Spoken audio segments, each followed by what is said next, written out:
Gracias que sigue con nosotros allá en casita. Estamos platicando del tesoro más importante que usted puede tener, que es su salud.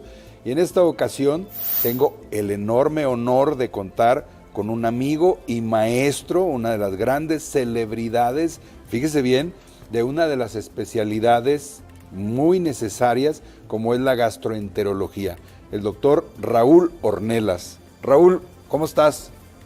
Qué gusto. Encantado de estar contigo. Qué gusto de verte y poder platicar contigo después de muchas andanzas juntas. Y pues bueno, pues enterología, hay muchos tópicos que la gente pues andan por ahí con problemas.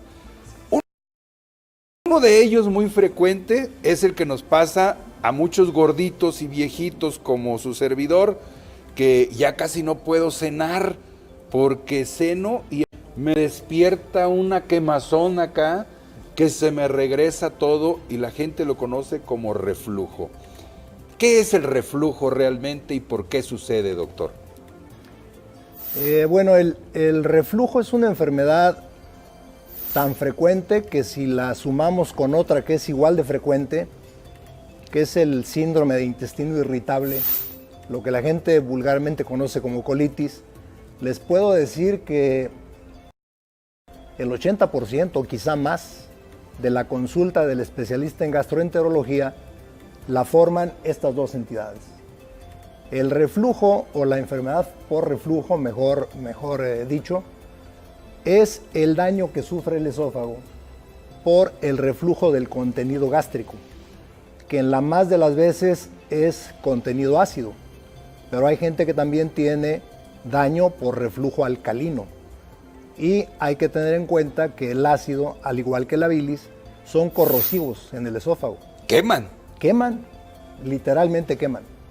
El esófago es un órgano de tránsito, básicamente, para que el bolo alimentario vaya de la boca al estómago. Entonces, no es una condición normal tener reflujo ácido o alcalino del estómago hacia el esófago. Aquí hay que señalar que existe reflujo patológico y reflujo normal, porque en condiciones normales, después de comer sobre todo, tenemos una cierta cantidad de episodios de reflujo y el esófago se encarga, por mecanismos fisiológicos naturales normales, de regresar ese contenido a su lugar.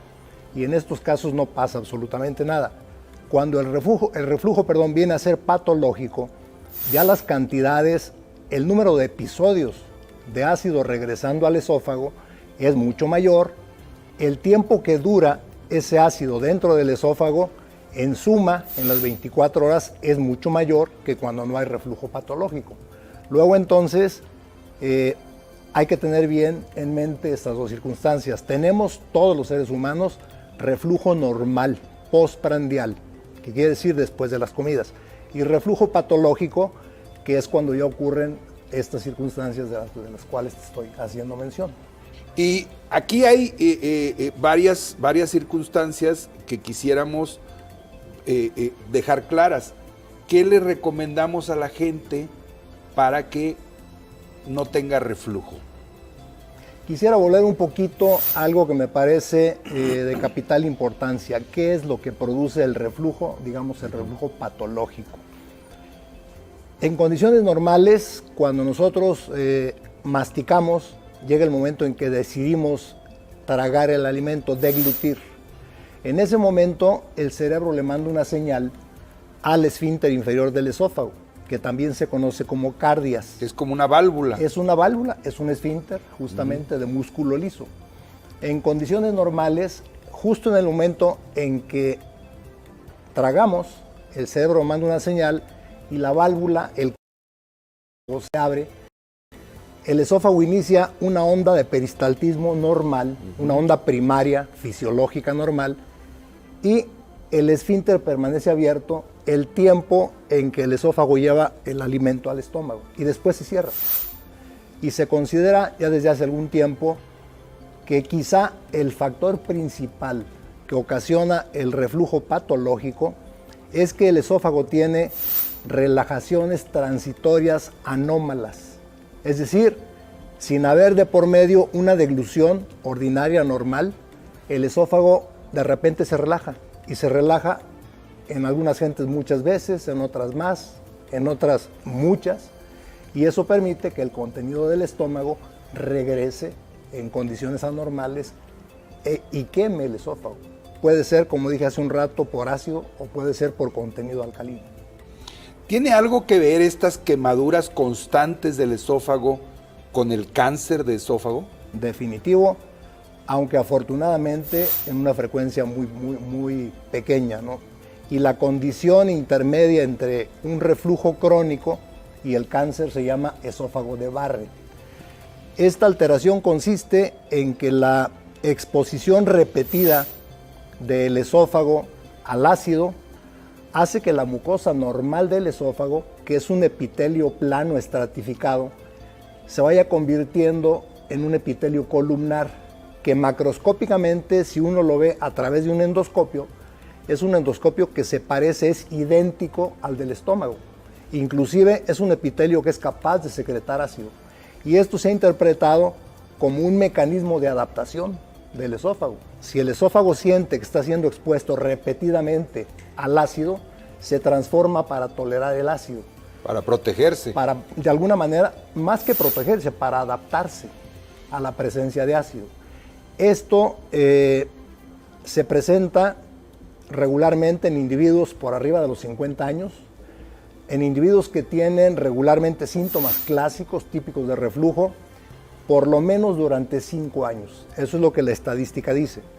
Y lo que sucede es que en esa mucosa, que se llama mucosa ectópica, empieza a haber displasia. Y la displasia es un término histológico en el cual las células de apariencia muy idéntica a la del estómago, estando en el esófago, empiezan a presentar atipias. Y la displasia empieza, como todo en la vida, como displasia de grado bajo, luego sigue de grado intermedio y luego viene la displasia de grado alto, que ya es un foco rojo, que ya nos obliga a tener que hacer algo en esa mucosa. Y en la actualidad hay bastantes opciones de tratamiento para hacer lo que se conoce como ablación de ese tejido. Se puede quemar, se puede hacer una mucosectomía, hay técnicas endoscópicas para retirar toda esa mucosa y reducir dramáticamente la probabilidad de que un enfermo haga cáncer asociado a reflujo. Evidentemente, si usted tiene estos síntomas de reflujo, pues hay que ir con un especialista, con un gastroenterólogo, pero hay algunas medidas que podamos recomendar antes de que tengan que ir con el gastroenterólogo para la gente que tiene problemas que todavía no son tan frecuentes. Un problema bien importante con esta enfermedad es que a ciencia cierta no sabemos su frecuencia, por una razón muy simple. Hay un gran número de enfermos que tienen enfermedad por reflujo y no tienen síntomas. Ajá. Ya basándonos en estudios de entrevista directa, se sabe, por ejemplo, en los Estados Unidos, que es en donde más estudian esto, y en Europa, que en entrevistas telefónicas en el mundo occidental se ha reconocido que arriba del 50% de los individuos entrevistados reconocen haber tenido por lo menos un episodio de reflujo por semana. Luego, cuando se les pregunta, ¿ha tenido 3 episodios? El porcentaje baja como a un 20%. Entonces, partiendo de esa base, no sabemos realmente la frecuencia real de la enfermedad. Otro dato importante es que de estos enfermos, muchos no son bien tratados, y otro gran problema es que hay enfermos que no tienen síntomas típicos. Y a lo que hemos llegado ahora es a saber que la mayoría de los enfermos que tienen enfermedad por reflujo no tienen el síntoma típico. El síntoma típico se llama pirosis, que es la agrura, que es la sensación de quemadura, o el dolor retroesternal asociado al eructo o a la regurgitación ácida y de comida. Hay un gran grupo de pacientes cuyos principales síntomas son respiratorios. Tienen más síntomas laringios, tienen carraspeo por la mañana, tienen irritación de la laringe, tienen ronquera. Hay pacientes que hacen nódulos en las cuerdas vocales y hay pacientes que erróneamente son confundidos y diagnosticados como asmáticos y lo que realmente tienen es reflujo crónico, es decir, el reflujo llega desde el estómago hasta la parte alta, rebasa el esfínter superior del esófago y entra a la glotis en forma de microaspiración o de macroaspiración y eso causa irritación e hiperreactividad bronquial y hacen cuadros indistinguibles del asma. Nosotros con mucha frecuencia vemos pacientes que tienen años siendo tratados con broncodilatadores, con esteroides, y de repente se asombran porque los curamos con un mes o un mes y medio de omeprazol o cualquier sal de las que se usan para tratar el reflujo. Antes de irnos, ya estamos a punto de que nos coma el tiempo. Antes de irnos, ¿cuál es el valor de la endoscopía? ¿Qué es la endoscopía para este problema? La endoscopía tiene que ser puesta en su lugar. La endoscopía es un método de diagnóstico de visualización directa del esófago. Por lo tanto, la endoscopía sirve única y exclusivamente para decirnos cómo está el estado del esófago. ¿Qué daño le ha causado al esófago el reflujo? ¿Le puedes platicar a nuestra gente cómo se hace, qué es una endoscopía? Bueno, una endoscopía es un método de diagnóstico medianamente invasivo que se hace bajo sedación y consiste en introducir una videocámara en un tubo. Este tubo tiene en la punta un chip que transmite una señal por vía digital a un procesador. Este procesador nos permite ver en una pantalla la imagen en vivo y a todo color de dentro del esófago. Entonces nos permite clasificar a la enfermedad por reflujo en grados y esto es lo que tiene mucho valor a la hora de hacer estudios epidemiológicos y decidir cuáles son las mejores terapias para cada grupo de enfermos. Es impresionante y bueno, pues tenemos que terminar el segmento, pero es impresionante el valor que puede tener en algunas condiciones el poder hacer una endoscopía. Se puede hacer por la boca, se puede hacer por el recto, ¿verdad? Y diagnosticar pues cuestiones muy importantes. ¿Te acuerdas que a mi mamá le diagnosticaste un cáncer muy avanzado por medio de una colonoscopía? Afortunadamente muy avanzado y pudimos salvarla, tiene 12 años de sobrevida y bueno, pues es sensacional, ¿verdad? Gracias al diagnóstico oportuno.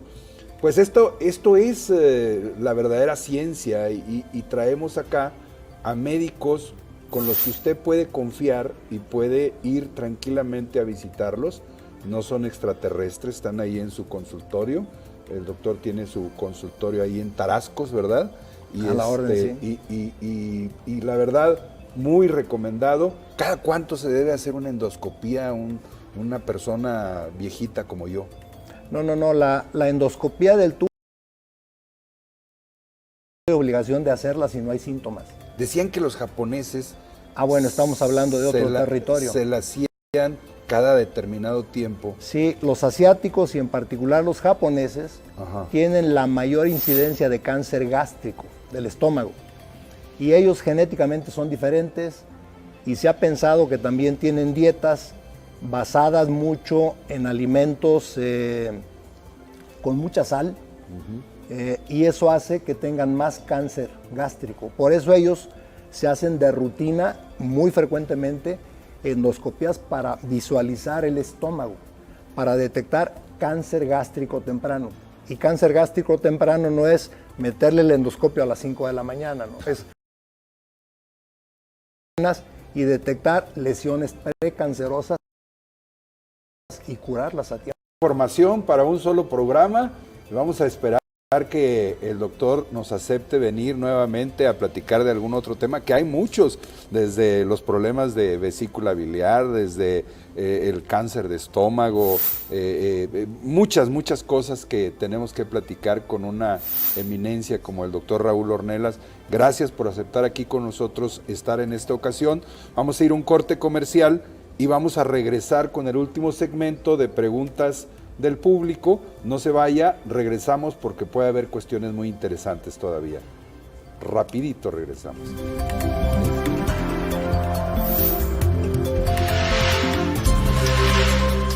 ¿Sabías que el 44% de la población, aproximadamente, sufre de acidez estomacal al menos una vez al mes y entre el 25 al 35% tienen reflujo? Cuando los ácidos que están en el estómago pasan por el esfínter esofágico y suben por el esófago, por ejemplo al vomitar, causa dolor debajo del esternón y una acidez importante, sobre todo en la garganta. El reflujo gástrico también puede estar acompañado de eructos, ardor y expulsión de alimentos.